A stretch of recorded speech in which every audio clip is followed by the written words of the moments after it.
So welcome everybody to our first webinar for the year, for the academic year. This is, and I am Ana Navas. For those of you who do not know me, I have the privilege to serve as the director for the Columbia University Northern Plains Superfund Research Program, together with my colleague, Steve Chilrod, who serves as co-director. And this is an interdisciplinary center that combines system science, innovative technology, and traditional knowledge to address hazardous metal exposures affecting Northern Plain communities. And as you can see from our name, as in our Superfund Research Center, which is funded by the NIHS, the National Institute of Environmental Health Sciences. This center, it's a partnership between Columbia University and the Northern Plains, and the Northern Plain communities. And this partnership could not take place without real leadership and engagement and support from communities locally and research organizations locally. So we are very privileged to work with Missouri Breaks. You can see their logo here in the screen. And this is a local research organization located in South Dakota and working with communities in the Northern Plains. So we are privileged to have with us today Ray O'Leary and Jill Kessler, who are members of the organization. And I am going to let them introduce themselves and share with us their vision, their perspective of what is the best way, the best approach to partner with tribal communities to address environmental health concerns. So Ray and Jill, thank you so much for being with us today, and we are looking forward to your presentation. Thank you, Anna. I'll start by just kind of introducing Missouri Breaks for anyone that's not familiar. So we are located on the Cheyenne River Reservation in central South Dakota. And we also have offices on the Oglala Sioux Tribe in South Dakota, the Spirit Lake Tribe in North Dakota, and Rapid City, which is a more urban center. Our vision is to create opportunities for health, and we do that by advancing innovative solutions through partnerships, data, and understanding. So I'm very excited to be here today to share kind of the recipe for a strong partnership between tribal communities and research partners to address environmental health concerns. And as Anna said, my role is with the Community Engagement Corps PI for the Columbia University Northern Plains Superfund Research Project, and also to oversee some of the data collection and water sample collecting that's happening as part of the other projects. So I'm going to just jump right in here with a bit about myself. It's always important to kind of orient where I come from.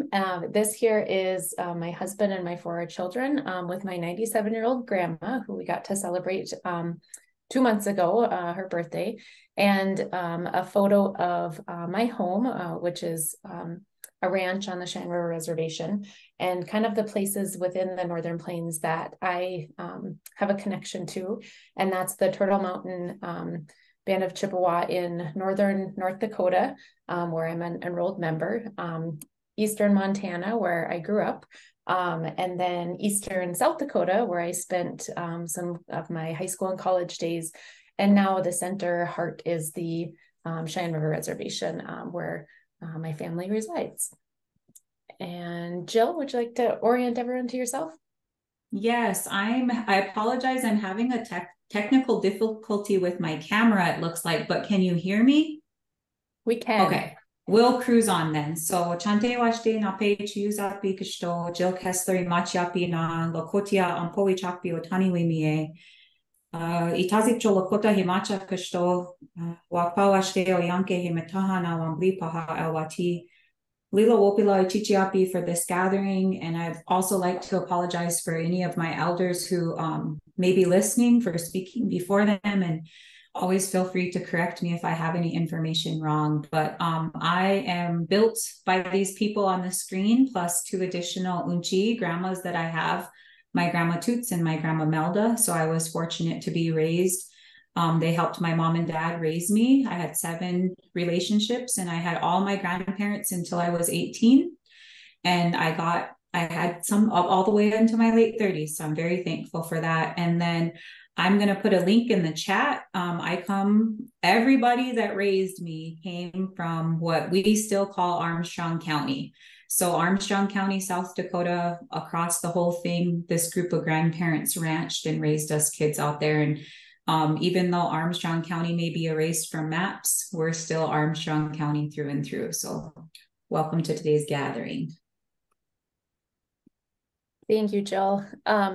So what we're going to share today, kind of the next 45 minutes, is going to walk through this concept design that Missouri Breaks has been working on.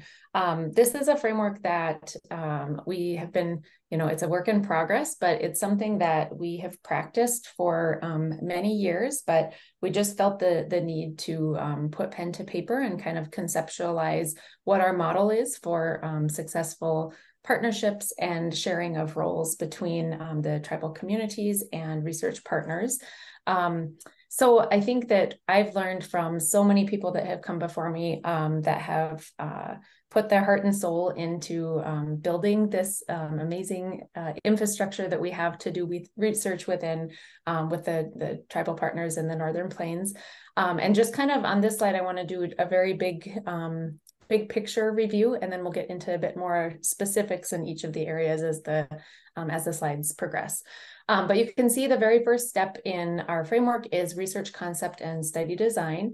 And of course, in all of these, there's shared responsibility in each part. We recognize that as tribal partners, we can't do a lot of this work on our own. And likewise for our external research partners, there's a big role that the communities play. So absolutely, it fits the word of partnership.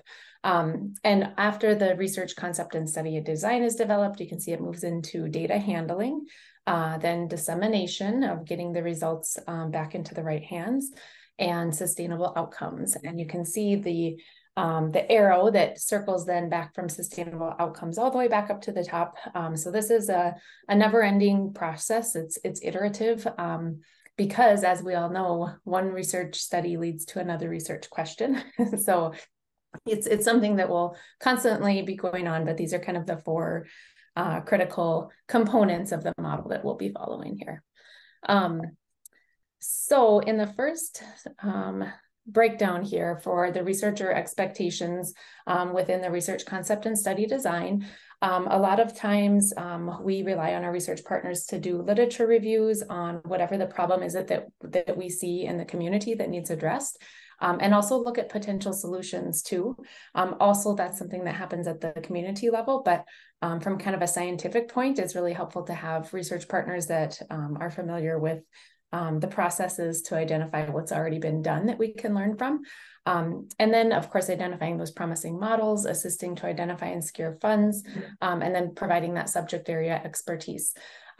It's really critical, though, as far as the partnership goes, that the researchers are taking ownership in kind of getting a foundational knowledge of what the tribe knows to be true from being researchers, some of the original researchers, and a little bit more about the lay of the land, what the community consists of, what the relevant history is that might be important in broaching that partnership.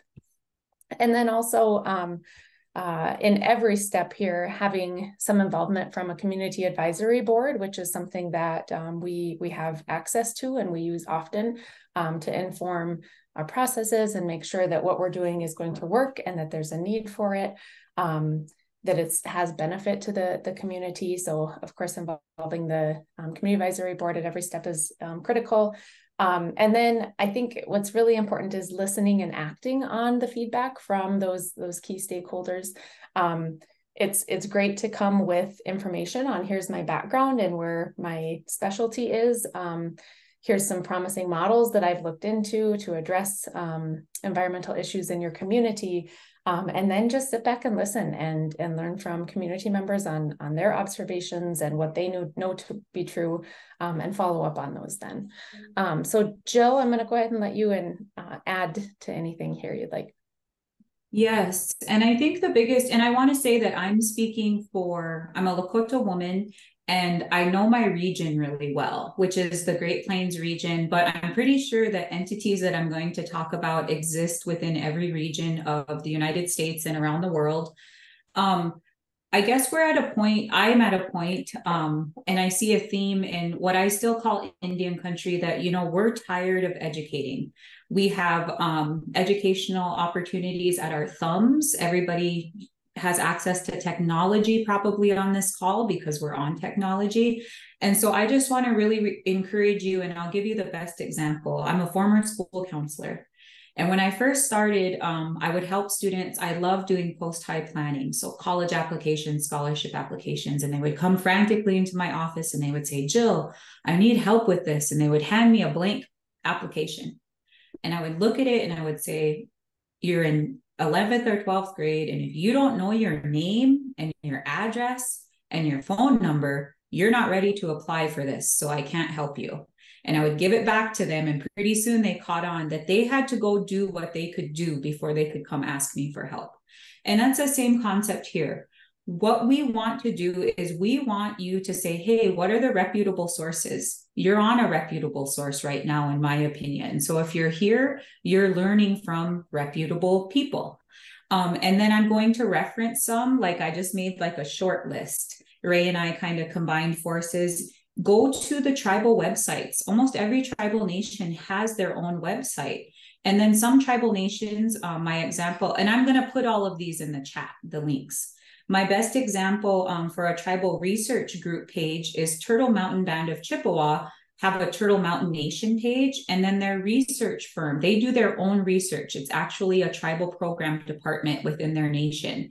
I'll link their page.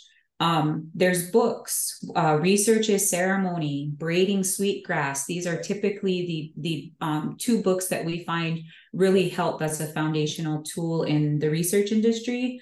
And then there's now data tribal sovereignty conferences that are popping up, or you may see a breakout workshop session at conferences.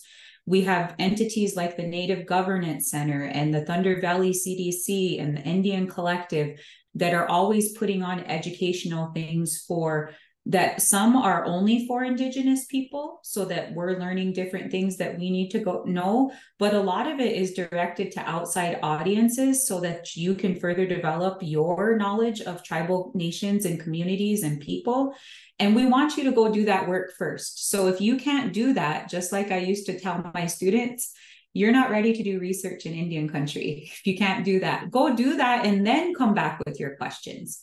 How do I talk about, so for the students, it was like, okay, we'll go fill out what we know, but what does this question mean? Or I read this and I don't understand it. That's kind of where we're at in partnership building. Do what you can, then come to us. And as Ray moves on to the next slide, I'll start to link those things into the chat. Thanks, Jill. And I also want to just call attention to the photos there. This is something that just happened a week ago with our Oglala Sioux tribal partners and some students that the Columbia University, some faculty supported in doing their own research. So what better of an example to show our own young people coming up with these research concerns and developing, their own mini study designs. So just wanted to call attention to that.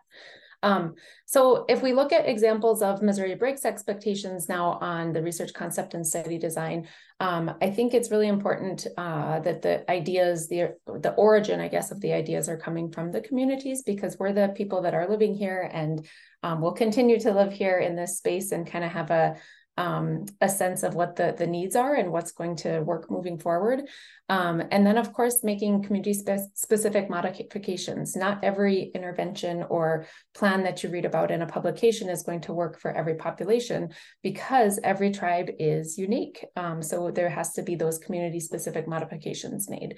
And then leading the development of the survey, consent, and recruitment materials. That's something that we really like to have a lead on because a lot of times the language isn't understandable, or maybe a question gets missed, or a question in a survey isn't appropriate culturally to ask. Those are things that our local staff is skilled in identifying and modifying as needed.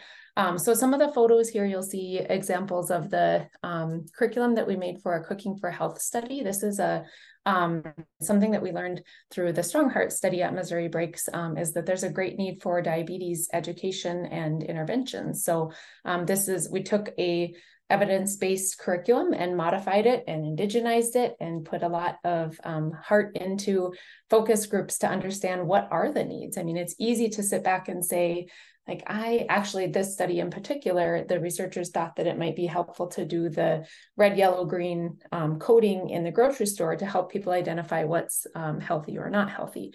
But when it came down to it, we realized that in our focus groups, that's not the need. The bigger need is learning food budgeting and learning how to cook healthy foods. So that's where all of our attention went once we listened to our community members. Another example here is this photo of a burn pit, and we had an opportunity to do some monitoring of chemicals that are coming out of trash burns happening on the reservation. And one conversation from some key stakeholders that happened is what's happening with the net wrap from hay bales.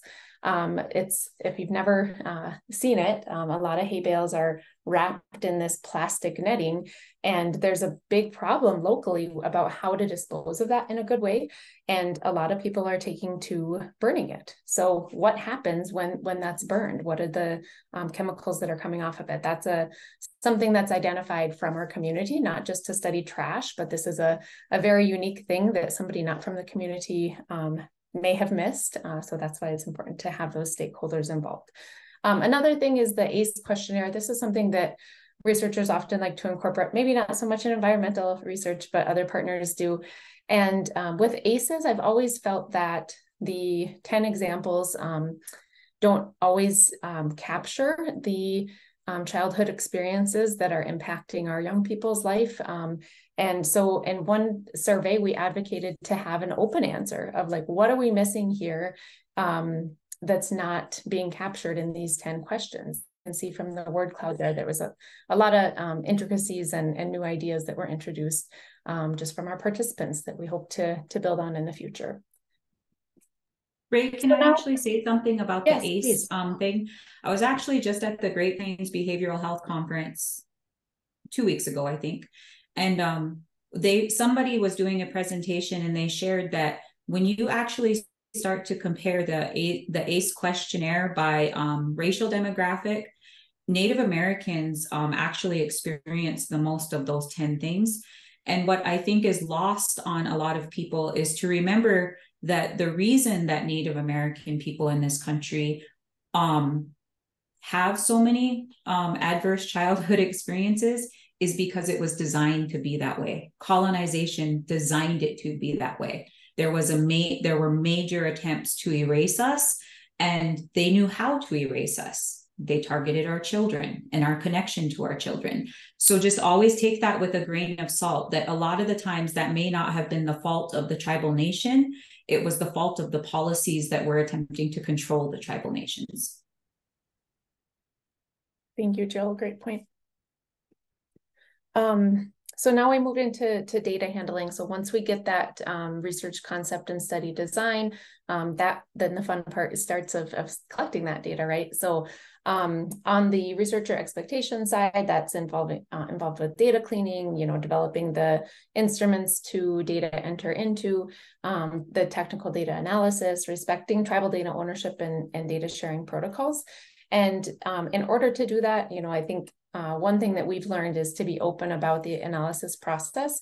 Oftentimes studies are designed, and years later, after working with the participants and being involved in collecting that data, our local staff and participants even sometimes will say like, hey, what about this? Did you look at that? Or and what we find is that our local community has a lot of that narrative, I guess, already in their heads. We just need to be able to know what questions to ask of the data to reveal some of those things that we know to be true from a community perspective. And then, of course, educating yourself on the tribe-specific data use agreements and policies. Not all tribes have anything formal. Some are very robust in their agreements and policies and what they require to work with. So every tribe is going to be unique, of course, but doing the work to request that document from your whoever it is you're working with from the community and studying it. This is not just something to save in your file with your other study documents, but study that so you know exactly what the expectations are, so you don't find yourself in a situation where you've messed something up and have to go back and ask for forgiveness. So that's always something to be on the forefront of your mind. And then, of course, we know as trainees and students change within projects, there's always new staff that become involved. And if that's something that happens along the way, it's important for the local partners to know that they're also aware of the data use agreements that are in place from the tribe and prepared to respect data ownership and tribal sovereignty, and sharing their intentions with the data too. So the tribal partners have an understanding of what everyone's contribution is to the team. Jill, a bit more on data sovereignty. Okay, so data sovereignty, right? Okay, first of all, data sovereignty, how I've kind of started to wrap my head around it is there was a time in our life where not everybody on this Zoom call would know what climate change is.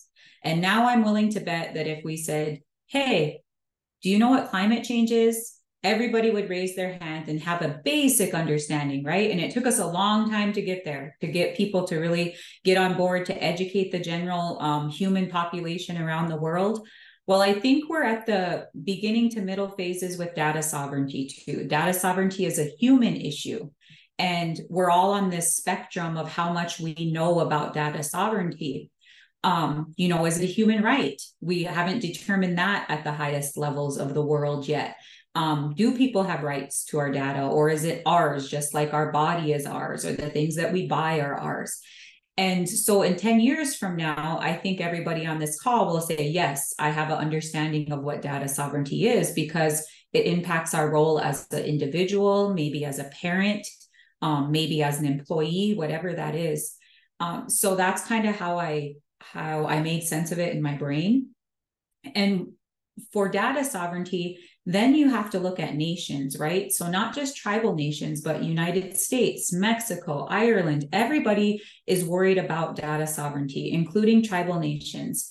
And there was a time too in the human existence where things changed slowly, and those times are long gone, right?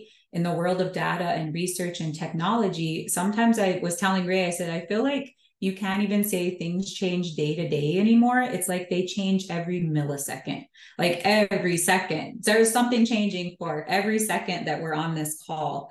And what does that mean? It's just such a huge learning curve. And so as we're doing this research, you might work on a 2-year study, and what you knew at the beginning of that study is going to be vastly different from what you know when you're closing out that study, because sovereignty, tribal sovereignty, is just changing, and that landscape is changing. And the resource that I put in the chat, let me see what the example is. The one that is U.S. Indigenous Data Network. It's a summit. It's an actual first annual summit. So that shows you that tribal nations are starting to understand. And you'll hear some tribal nations say, this is the next oil boom, or this is the next casino boom. Data is the next boom. And some tribes are really ahead of it. Some tribes are saying, we don't want any part of it. We're going to stay traditional. We ain't going to do those things. And there's just this huge continuum of comfortability and knowledge right now. And then I think Ray might speak a little bit better. We actually just had a Friday call, Ray and our other colleague Bethany and I, with a very good example of how tribal data sovereignty over the course of a tobacco study that they were doing. So Ray, I think you can speak a little bit better to that. Sure. So yeah, we did our own assessment of tobacco use and exposure on Cheyenne River, and we were looking for a comparison population to look to see what's changing or what's not changing in comparison to other natives in the state. We went to BRFIS data, which everyone's probably familiar with, and we're about 2 years now into this process of acquiring that data and analyzing and comparing.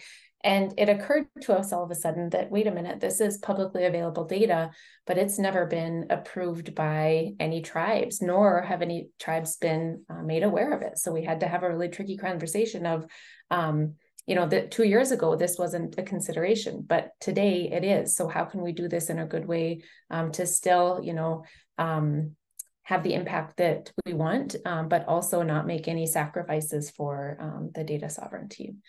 So I'm going to keep moving here on data handling with Missouri Breaks and kind of some examples. So most often Missouri Breaks is kind of the big workhorse on the ground doing the data collection.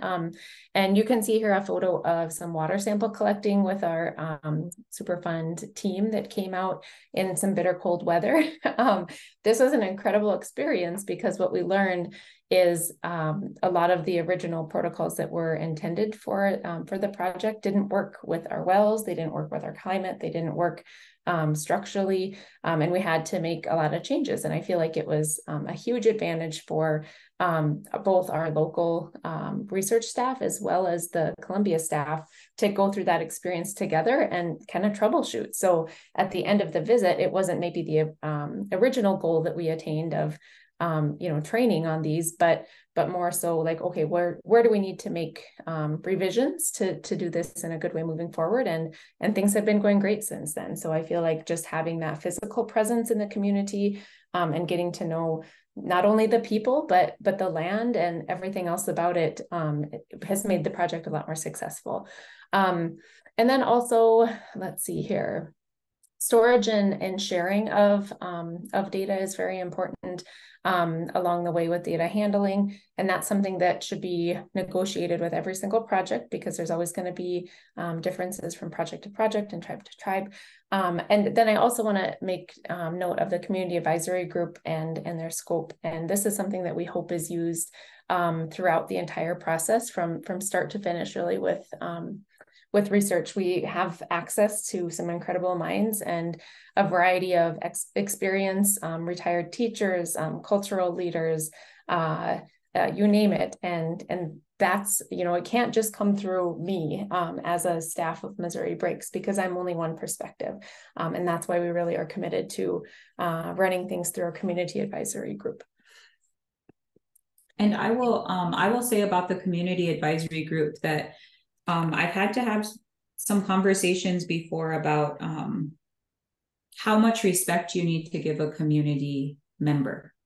The way I look at it is I live in this community, and as far as Western credentials like degrees and PhDs and publications and all of those things, anybody in my community can go get those things. We can all accomplish those things. But no outsider to a community can come into anybody else's community and learn and have the knowledge and credential of being a member of that community.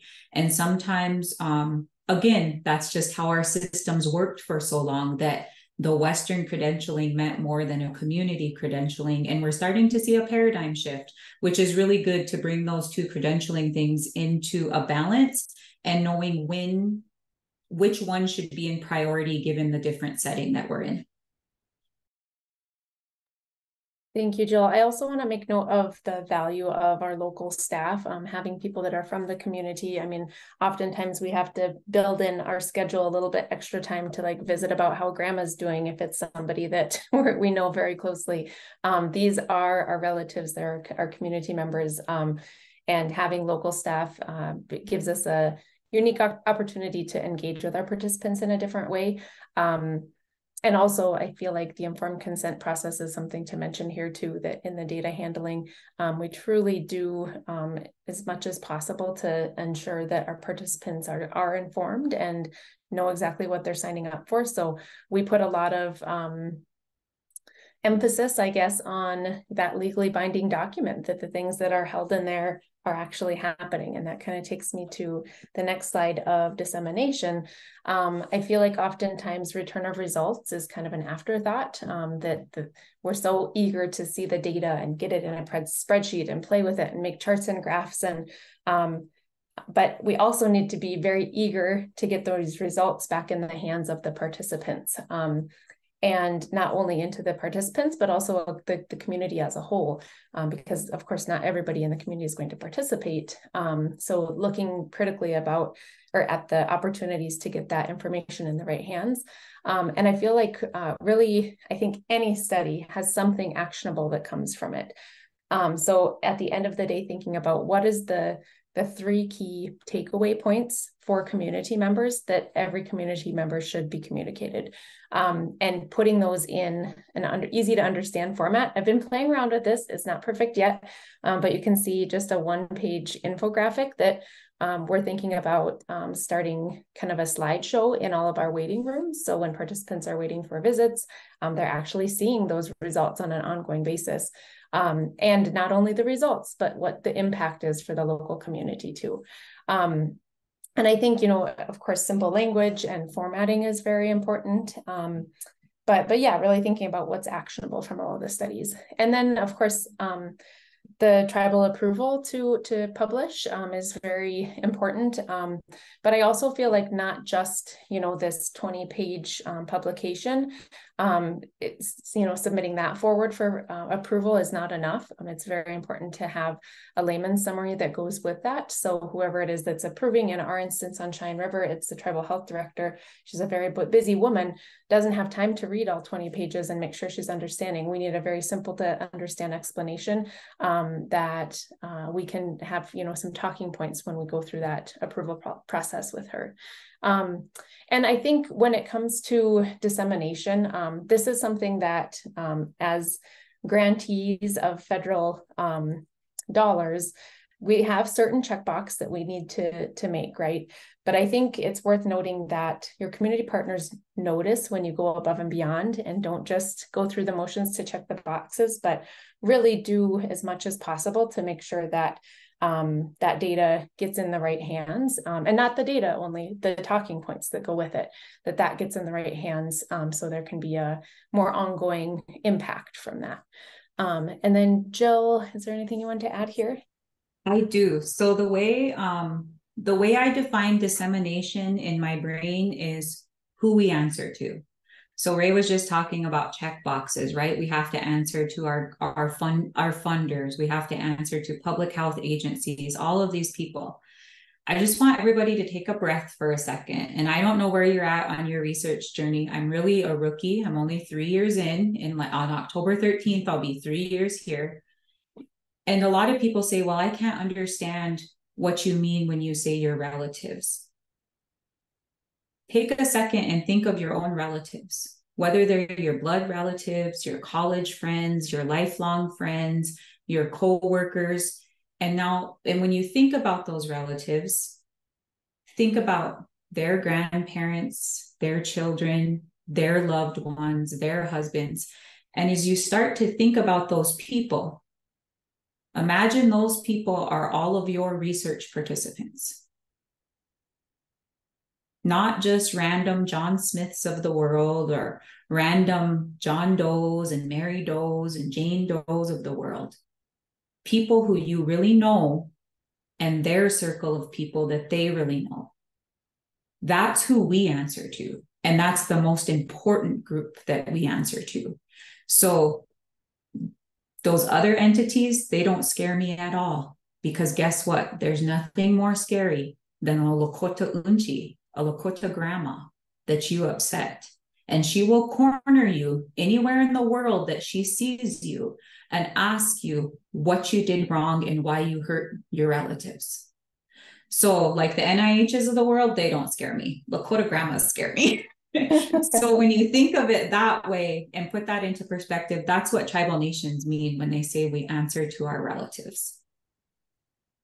Wonderful point.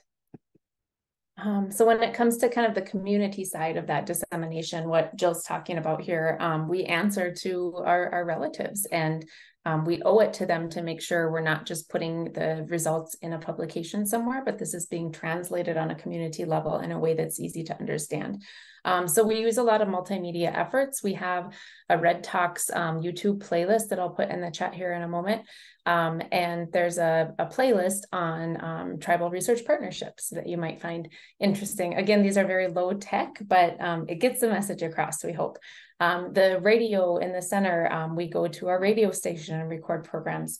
That's still a very common media route in our communities, presenting to tribal council and the appropriate tribal committees so they're aware, newsletters back to participants, those individual results and how their results compare with others in the study, others in the nation, in the environmental world, how their results compare with national standards, and if whatever their exposure is healthy or not. And then in the bottom center, there is a photo from one of our community research symposiums that we've had for several years now, where we have an opportunity to showcase the results and break it down for participants where they can engage directly with the subject area experts and learn from them. And I think the most important thing here in dissemination is that last bullet, which is finding a home for the information to live. So not just, this one-time presentation that some people will go to and some people will miss, or something that they may forget, even if they did receive that information, but some basically identifying like, who is it in the community that needs this information in the future, and how do I get it in their hands in a format that's usable, not a ginormous Excel spreadsheet, but in a way that's usable for them. And then the follow-up too, right? Of not just saying like, oh, here it is, and walking away and expect that something could happen from it, but following up and committing to that, I guess, long-term partnership, as opposed to just like, oh, we got it where it needs to go, and moving on to the next research project. And let's see here, the last, if we peek ahead to the full spectrum, so we've gone through research concept and study design, data handling, dissemination, and now that brings us to the sustainable outcomes. So for research partners, of course, coming up with what that research question is, the next thing to study, and of course, working with the community in that process.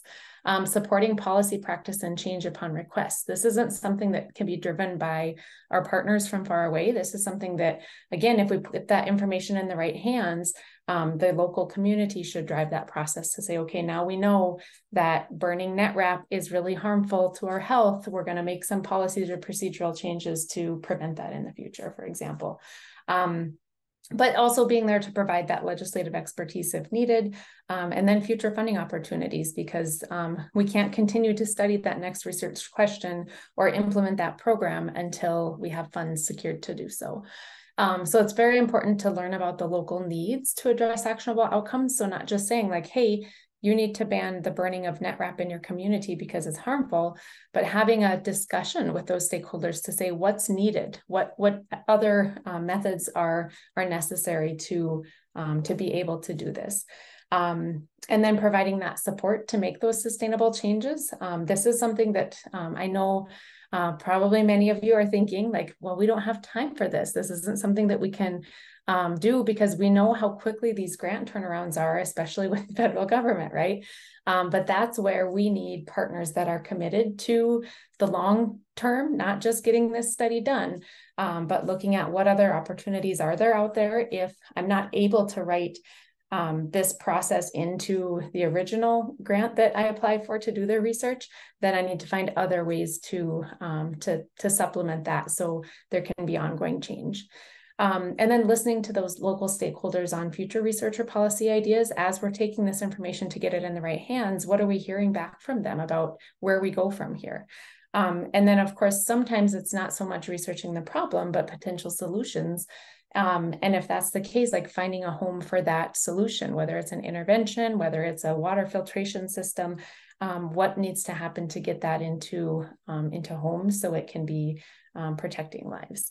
And I think, Jill, there's a big Lakota concept that is very, that it resonates, I guess, with this framework that we're sharing here about how to initiate a relationship and how to close out anytime there's an ask with a community. So if you don't mind talking a bit about the Wopala. Okay. So, you know, I really only know our Lakota practices, but as an observer in other tribal nations and being invited to other tribal ceremonies, I think that you're going to find that some of our practices or our themes are very similar. In the Lakota way of life, when we ask for help, so as a researcher, you're asking a tribal community for help, right? Because you need them to be part of your project. No matter why you need them, you're asking them. So what we're taught when we need to ask somebody for help, we're taught, number one, it's the journey to ask for help is important.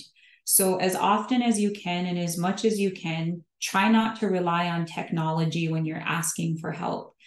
I know budgets, I know time, I know all of the constraints in Western systems, but we're taught, the Lakota word for it is opage. And when we need to opage and formally ask somebody for help, we're taught that journey to ask for help, sometimes you learn lessons in that journey to even get to that person or the group of people that you're asking.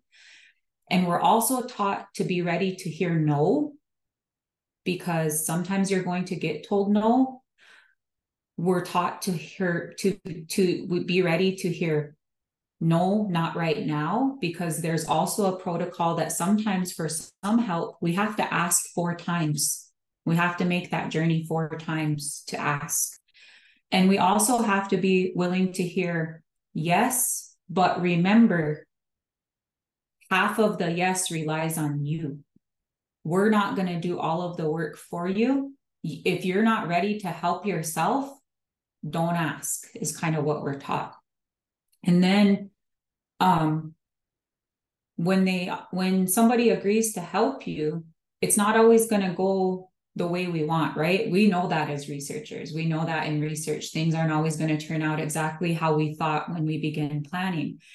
And no matter the outcome, you have to be willing to be grateful and thankful. And that's where the concept of wopila comes in. So if you formally ask somebody for help, you need to formally thank them, no matter the outcome. And that comes at the end, you know, in the dissemination and when things are wrapping up, what does a wopila look like? That is part of your dissemination. You're giving them information. You're saying, wopila, we're giving this back to you. Thank you, because you helped me grow. You helped my institution. You helped research grow in this way. And we want to say a thank you formally. So it's just like when Ray first showed me this slide, I was like, well, Ray, you just wrote down the Lakota asking and thankfulness protocols. And I think that you'll find that some type of protocol in asking and being grateful exists in I would bet almost every tribal nation. Beautifully said, Jill. So just again, to kind of close with the big picture of where we've been in this last 45 minutes, starting with the idea, right? Then collecting the data information, giving it back and finding ways to keep it sustained in the tribal community, and the respective roles that go along with that. I hope this has been helpful for some, that everybody walks away with some new information. Miigwech, thank you. And I believe we have some time for questions. Wonderful. Thank you. Thank you, Ray and Jill, for this very inspiring and informative webinar. It's amazing what you've been able to communicate and share with us. So I would like to open, we have like 15 minutes according to our schedule. Of course, we can finish earlier. That's of course always possible, but I hope we can take some of this time to have a discussion. Maybe some of you have experiences that you would like to share. some questions that you would like to ask. This is a great opportunity. Thank you, everybody, for joining. I know we have many people here today, people from Colombia, but people from many other places too. So feel free, everybody, please feel free to raise your hand and ask a question and share your question or comment with us. And I did have a direct question in the chat if this recording is going to be available. Ray, I don't have a problem with that. I just don't know where to tell people to go to get the recording. Very good. We'll post the recording. Thank you, Jill and Ray, for agreeing to post the recording publicly. We will post it in our website for the Columbia Northern Plains Superfund Research Program. Whitney, we can hear you, sorry. And Whitney will actually, she will post it in the website, and also we'll post it in the YouTube channel. So we'll disseminate that widely via social media and via email also. We can send it by email to the different listservs where we announce the event. So yeah, so that will be available. Questions or comments?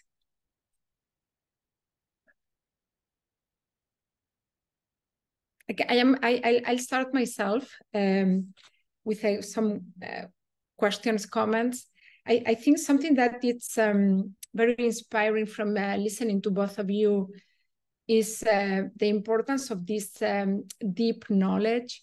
I think Jill mentioned and deep connection. Jill mentioned that it's not possible from people from the outside to easily become a member of a community. That's a long effort. That's something that you build slowly from where you come from or how you connect. Maybe some people can become community members after a very long time. I am not sure about that, but that's a very deep knowledge. And it seems to me that also, Ray, you mentioned about the importance of listening to each community to understand that all of these, the concepts and how that is going to inform the research. So that I think it's a very big effort, but at the same time, the world is moving really fast today. And data are moving fast, as you both mentioned. Things are changing every minute, as you mentioned. And then we produce a lot. We produce long papers, long work. And I think in our effort of summarizing that work, I think we need to do a better job.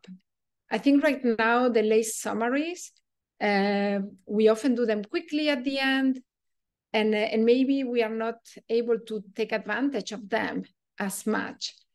And important people are going to be reviewing those late summaries. So I was wondering if there is something that we can do better to be able to summarize our complex work in a way that is simple, but not simplistic. And that requires a real effort. And of course, we don't have time, which is the big limitation. But I am not sure if you had any recommendations for us regarding that. Anna, I had two thoughts as you were asking this question. I think the first is acknowledging that, of course, it takes time in the beginning to do this in a good way and visit the community and learn from them and listen. But I will say that it's my personal belief and observation that if the more you put forward in the beginning of the partnership and the relationship, the more successful, the more efficient, the more trust there will be moving forward. So yes, it takes time, but I promise it's worth it in the end.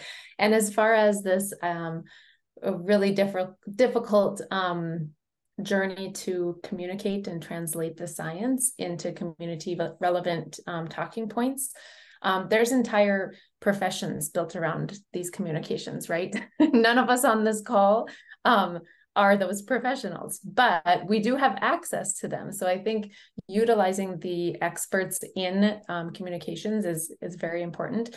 And as far as simplifying without being too simplistic, I think that rather than, fancy charts and graphs, just one talking point, it can be one sentence that our local staff is trained and should, be able to recite anytime there's an opportunity about what it was the big impact of this. At the end of this Superfund research project with Columbia University, in one sentence, what's the big takeaway here? What did we learn? What did we do?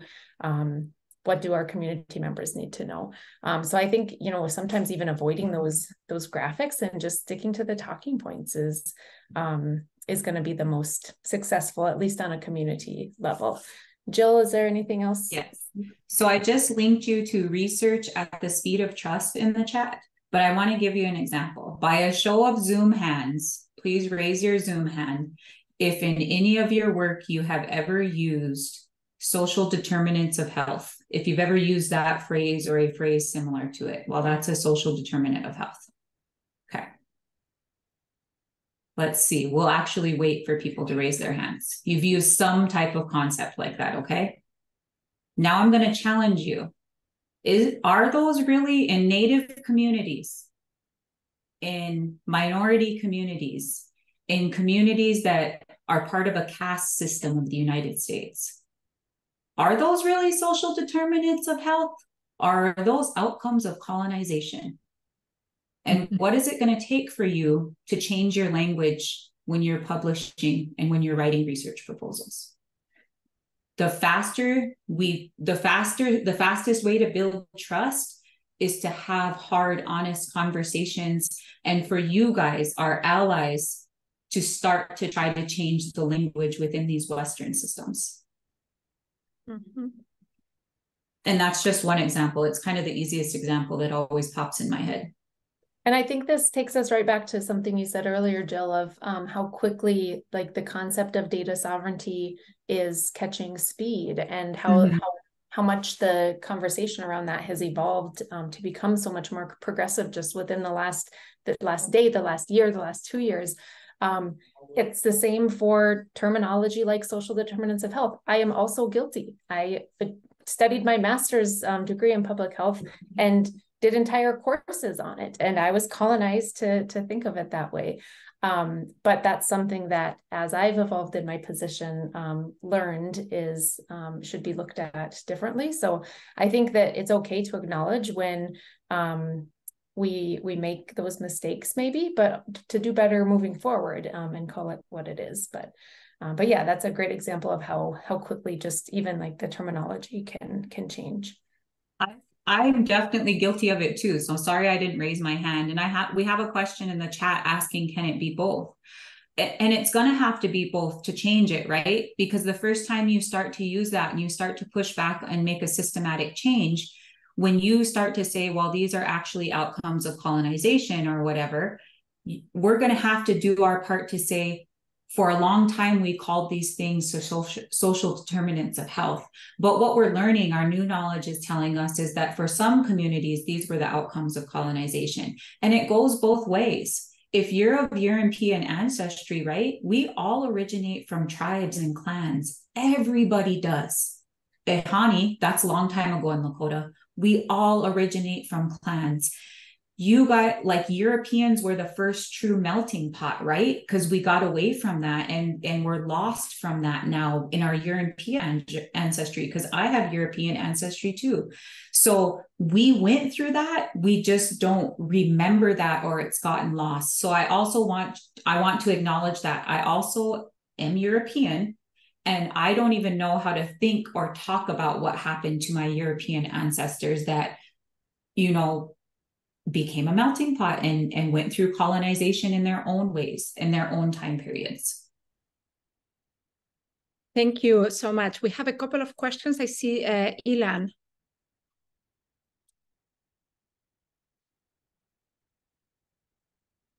Sorry, that was just an unlowered hand. Sorry about that.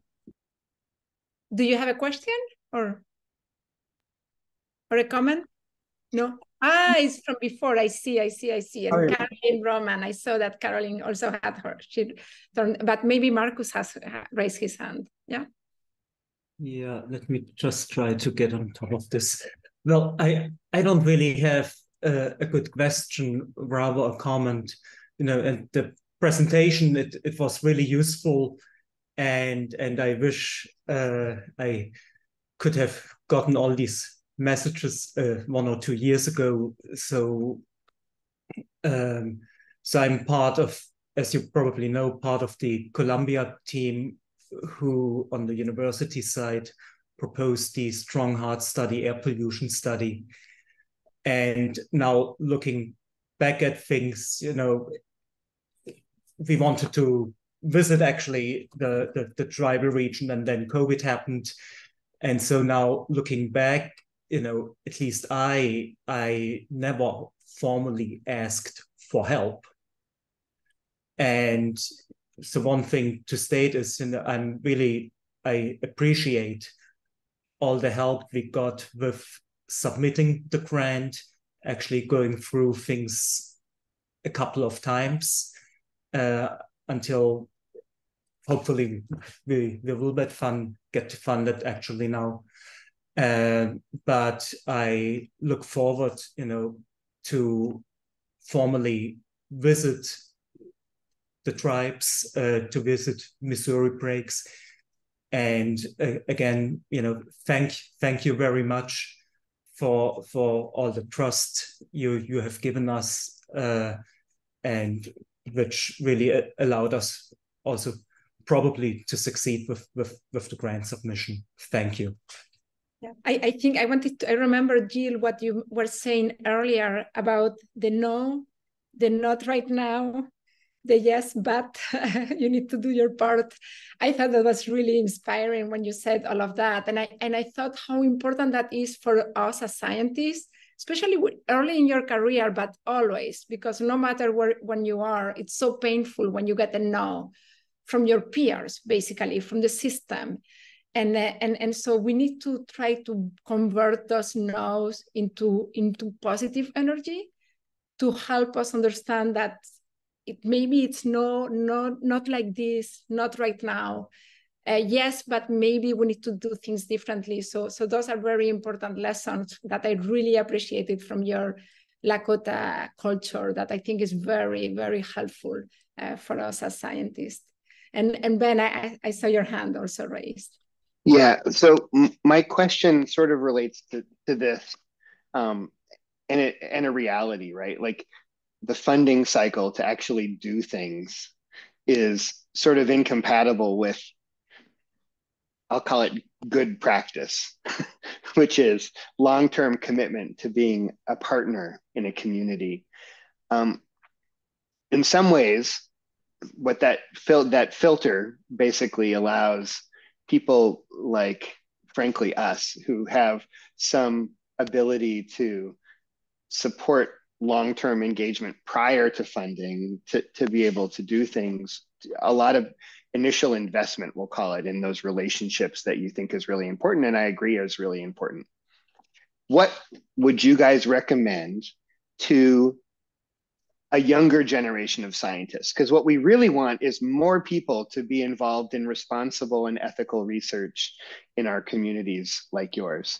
And so how can we help facilitate a new generation of scientists to come along and do new things, especially from your communities and within your communities? So yeah, that's what my question is. So it all comes back to capacity building, right? So along the way, not doing it for us, but doing it with us and teaching us along the way. And it also comes back to getting that information into the right hands. You don't have to physically come here or even have, you know, monthly Zooms with us to make sure that the sustainable outcome is happening if you get it in the right hands in a usable format. So very good question. I know we're kind of short on time, and I also saw Steve had his hand raised. I'm going to type my answer to that, Ben, in the chat. Amazing. Thank you. Steve, we cannot hear you. I think you are muted. Can see your lips. Thank you. I was just going to comment that, you know, I'm brand new to working in tribal areas, so I'm definitely in the listening phase. This was a fantastic presentation that was very good to listen to. I love the bit about needing to do our own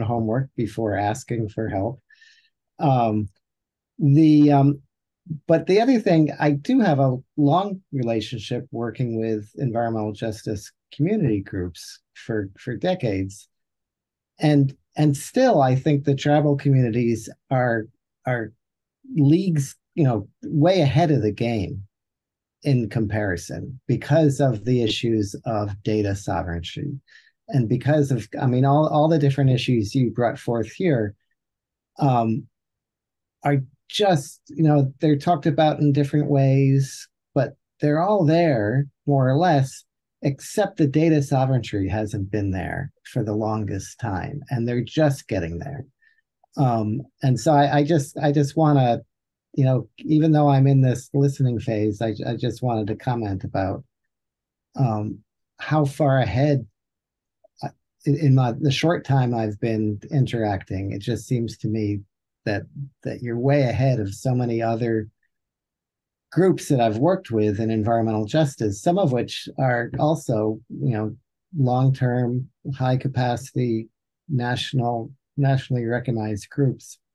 But anyway, thank you for today. It was fantastic. And Steve, I just want to say that. Yeah. Oh, go ahead, Jill. Just to further explain, because I just put a whole bunch of questions in the chat.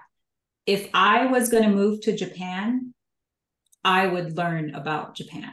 So that's kind of the challenge I would give a young researcher. If you want to do research in Indian country or a specific tribal nation, I would learn about Japanese culture, historically current Japanese fashion, Japanese celebrities. I would try to immerse myself in what Japanese people value, love, and celebrate, and what their fears and their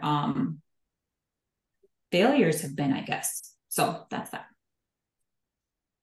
Wonderful. Thank you so much, because we could keep talking, I can see for a long time, but this is a to be continued conversation. Thank you, Ray and Jill, and everybody, thank you for joining. We'll be back together at the end of October.